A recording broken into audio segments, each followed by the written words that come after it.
გამარჯობა. ხალხო, გოზე მოდით. საშინელი მდგომარეობაა საქართველოში. წარმოუდგენლად კატასტროფული მდგომარეობა. თქვენ წარმოიდგინეთ ისრაელი. ეხლა ვიც მისმეთ, ვიც არ მისმეთ, არ აქვს მნიშვნელობა. გლობუსზე შეიძლება 1 საათის განმავლობაში ვერ იპოვოთ. და ეს ქვეყანა მიწასთან ასწორებს უდიდეს ქვეყანას. კი, რომელიც ბანდიტებმა ჩაიგდეს ხელში. უდიდესი და უძველესი ცივილიზაცია დედამიწაზე. და ღმერთის სახელით 47 წელია ხოცავენ ადამიანებს. და ეს ისრაელი, რომელიც არის 2000 კილომეტრზე ირანიდან. 200 ავიაგამანადგურებელი ერთდროულად ბომბავდა ირანს. თქვენ წარმოგიდგენიათ, რამხელა განსხვავება ტექნოლოგიურად ისრაელსა და ირანს შორის. ამერიკაზე არაფერს არ ვსაუბრობ. ამერიკა სხვა პლანეტაა. მე ვსაუბრობ ისრაელს, რომელმაც დღემდე 15 დღის უკაცრავად განმავლობაში რაც დაიწყო ომი დაახლოებით 4000-დან 6000-მდე ობიექტი გაანადგურა. ესე იგი, ამდენი გაფრენა. ისრაელს არ აქვს ავიამზიდები. მოფრინავენ პილოტები. ხდება შეიარაღება, გაფრინდებიან, შეიცვლება, ის დაისვენებს, შემდეგ მოფრინდება და ასე რა ვიცი. წარმოუდგენელი ტექნოლოგიური წინსვლა. ხალხო, გაანადგურეს ყველა, ვინც კი გენერალი აღარ დაჩა ქვეყანაში. გენერალური შტაბის უფროსები, არ ვიცი, მე მგონი 5. აითოლას ბიჭი არაჩას, მე მგონი ან კომაშიაო, ან ისეთ მდგომარეობაშია, რომ არაჩენენ, იმიტომ რომ ადამიანი ელემენტად ვიდეოს ჩაიწერდა, გამოაქვეყნებდა, ახლა არ არის და ვერანაირ ლოკაციას ვერ გააკეთებენ და ვერ გაიგებენ სად არის, ხო რა. არ აქვს მნიშვნელობა. 2-3 დღის შემდეგ უბრალოდ გამოაქვეყნეს მისი წერილი. და აღარავინ არ დარჩა, ხალხო, საკუთარ სახლებში, გენერალური შტაბის ბუნკერებში, ხალხო. მიწასთან ასწორებენ ირანს. ამ დროს ხალხს არ ერჩიან. ის ფეიკი, 165 გოგო. ერთი სასწრაფო არ მისულა. ვიდეო არ არის, როგორ 165 ბავშვი გარდაიცვალა. როგორც იციან, ხა ეს რა მაგათი აღებულია და ეხლა მაგათ ასწავლეს ხეზბოლას მასწავლებლად, ხამასის მასწავლებლები არიან ირანელები. ეს უზარმაზარი ცივილიზაცია შემოტრიალდა და გახდა ბოროტების ცივილიზაცია. და მოკლედ ამაზე აღარ მინდა საუბარი და ეს მოვაყოლეს საქართველოს. და შენ წარმოგიდგენია, რომ დაფიქრდე ქართველი ადამიანი, ვინც ნორმალურად აზროვნებს. ეს პატარა ისრაელი რას უშვება უზარმაზარ ირანს, რომელიც 10-ჯერ მეტია მოსახლეობით და რა ვიცი 100-ჯერ მე მგონი ტერიტორიით. რესურსებზე აღარ ამას, წარმოუდგენელი რესურსები აქვს ირანს, წარმოუდგენელი რესურსები, ნავთობი, გაზი და ყველაფერი. და ეს ქვეყანა იმ რეჟიმმა მიწასთან გაასწორა, სადაც წყალი არ არის, სადაც შიმშილია, სადაც უბედურება, ყველაფერს ედებიან. და ეხლა რას ვამყენებთ ჩვენ? არ მაინტერესებს ეხლა ვინ უჭერს ირანს და ვინ უჭერს ისრაელს.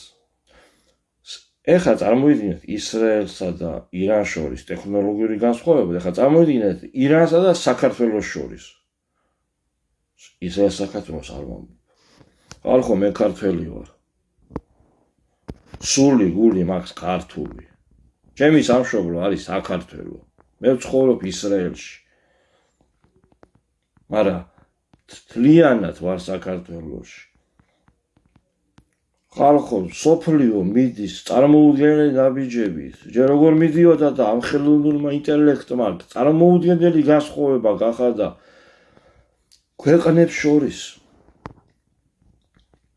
გამოფხიზდით ხალხო, ვის ხელშია ქვეყანა, რა ხელოვნური ინტელექტი ხალხო, ვიღაცამ სოფლიოში არ ვიცი რაღაცა იმან ამერიკამ ეს შექმნა, ისრაელმა ეს გააკეთა, იაპონიამ ესე გააკეთა, ჩინეთმა ეს მოიფიქრა, საფრანგეთმა ეს წამალი, იმან ესეთი ავტომობილი, იმან ელექტრობატარე, არ ვიცი, ხა წარმოუდგენელი რაღაცა ხდება სოფლიოში და საქართველოში ბიზნეს ხეხმა, რა ვიცი. ბიზნეს არაჩანს, ბიზნეს კლანი ბიზნეს არ ჭირდება საქართველოს. ბიზნეს ჭირდება 200 მოსამსახურე, ვინც მის მამულებს, სამზარეულოს, ბაღს, ვენახებს, მის ხეებს მიხედავს, მონები, 200 მონა და ჭირდება 500 მშიერი, თავზე ხელაღებული, უსინდისო ადამიანები, რომლებიც შემდეგ სცემენ პატრიოტ ბავშვებს და სულ 30-40 ადამიანი, რომელიც არის სასამართლოში, ყველაფერს კადრულობენ, რომ 10-15 წელი, რა ვიცი, ბავშვ, რა ვიცი, ზოგი დგას ტროტუარზე, ზოგი ამაზე, ზოგი ამაზე. მოკლედ 200 კაცი მონა, ეს სამეულო მოურავი და თავისი, 500 თავზე ხელაღებული ადამიანი, მშიერი, რომელსაც დიდარი ადამიანი აძლევს ფულს და ამ შივრებს აცემინებს სხვა ადამიანებს, რომლებიც ისევე ღარიბები არიან ამ ხელისუფლების გამო. ხალხო, წარმოგიდგენიათ? მშივრებს დაუპირისპირა ადამიანმა. უბრალოდ ეს მშივრები არიან ნაძირლები, რომელიც ყველაფერს კადრულებენ. იმდენად გაღარიბებულია 500, 1000 და 2000 და 3000 ლარის გამო.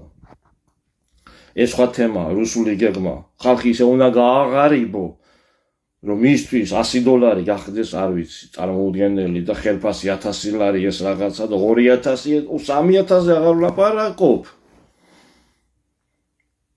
მოკლედ 200 მონა, 500 ნაძირალა, 30 მოსამართლე, დანარჩენი ვიღაცები, აი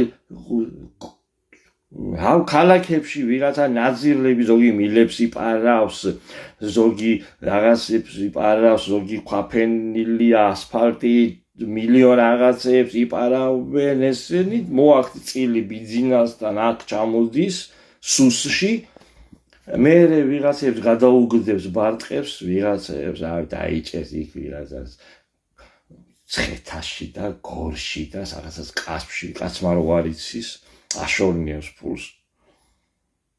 ქვეყანა საწავიდა ხალხო. რა უქენით საქართველოს ხალხო? სადახარ?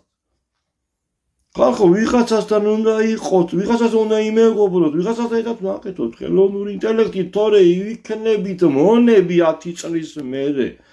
საცა იქნება 30 ქვეყანა, რომელიც იქნება 1000 ჯერ ძლიერი ტექნოლოგიურად, 10000 ჯერ დიდარი და იქნება დარჩენილი 200 ქვეყნიდან 170 ქვეყანა ქარხნები, მუშები, მონები დაახარისხებს მე ეს ხელოვნური ინტელექტი და ეს უძველესი და უდიდესი ქართველი ერი სად არის? ხალხო, შვილებს ასუშებით, ეს 10 კაცი გაიპარება, ბიძინა გაიპარება, წაიღებს იმ თავის 2 თუ 3 მილიონი აქვს, რავი 7 კიდე მოიპარავს იქ ვიღაცებთან, ეს ბინძური, გააყვება კიდე და 10 კაც ჩასვავს ალბათ რაღაცას მოასწრებენ, აი კახი კალაძეები და ვიღაცები დიდი ფული ვინც იშოვა. დანარჩენებს დაყრიანაკა, წავა მე ის 90-იანი წლები გასამართლებები, პროცესები, ჯანდაბები, ისე იტრიალებს. ამ დროს ამერიკაზე ეს 30 ქვეყანა მიდის და მიდის წინ, დაიწყო მთვარეზე აშენება, შემდეგ გადავიდნენ მარსზე. თქვენ სად ახართ ხალხო? სადა ვართ ხალხო, წარმოგიდგენია. ცოტა აზზე მოდით ხალხო. თქვენი შვილები ხალხო, თქვენ შვილებთან მოვა მე ეს.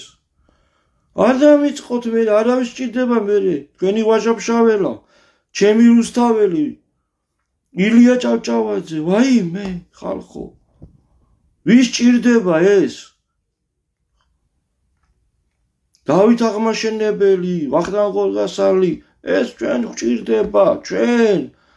იმიტომ ამ ხალხმა ამუდია მოგვიყვანეს და მათი სულს ვენაცვალეთ. მარა ხალხი მეთო მოგვიყვანეს ქვეყანა. მიწის ნაგლეჯი ეს ულამაზესი საქართველო 21 საუკუნემდე სისხლით, ოფლით, წამებით, ხალხო, ქეთევანდე დოფალმა ხალხო, რა გააკეთა თქვენთვის ხალხო. გიორგი აწუხელიძე მეხლა ხალხო, რა გააკეთა. თქვენ შვილებს ვისთვის იმეტებთ? მონებათ გინდა შვილები?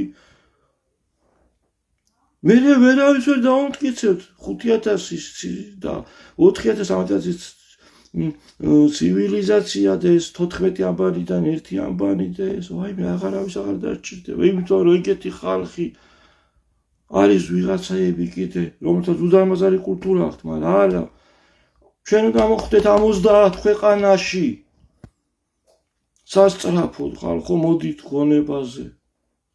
მოდით გონზე, გონზე ხალხო, ვისთვის იმეტებთ შვილებს. ადამიანი, რომელსაც შეეძლო ქვეყანა წაეყვანა წინ და ევროპაში, ციხეში ალპობთ, შუქს არ ანახავთ, ადამიანი, რომელსაც ჭირდება მარტო მონები, მანიაკი 500 და 20 ნაძირალა მოსამართლე, ეგა 10 ქარხნები სჭირდება, მაგას 10 ფაბრიკები, ეს არაფერი არა უშენებია. თუ ააშენეს ისიც მოსპო. სპორტები უნდა, არც ლაზიკა, მაგას არაფერი არ სჭირდება. ეს 200 სახში დამლაგებლები, ჭურჭლის მრეცხავები, ეს მებაღეები, საწყალი ხალხი.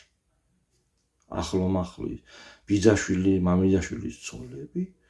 კიდე გეუბნებით ეს ნაძირები, რომლებიც მშივრები აცემინეს სხვა მშივრებს. ამ დროს სოფლიო სად არის ხალხო? სასწრაფოდ. უკრაინამ სისხლით შეინარჩუნა და მოხვდა იმ 30 ქვეყანაში. აუცილებლად იქნება, ეხლა არ დამწოთ 30, 35, 40, 20 იქნება რაღაც ქვეყანა, იმ ქვეყანაში არის უკრაინა. იმ ქვეყანაში არის უკრაინა. სამწუხაროდ იმ ქვეყანაში იქნება რუსეთი. იმიტომ რომ უზარმაზარი რესურსები აქვს მაგ ნაძირლებს. ამოუწურავი, თუ არ დაიშლებიან, ღმერთო აქაც დაიშალო.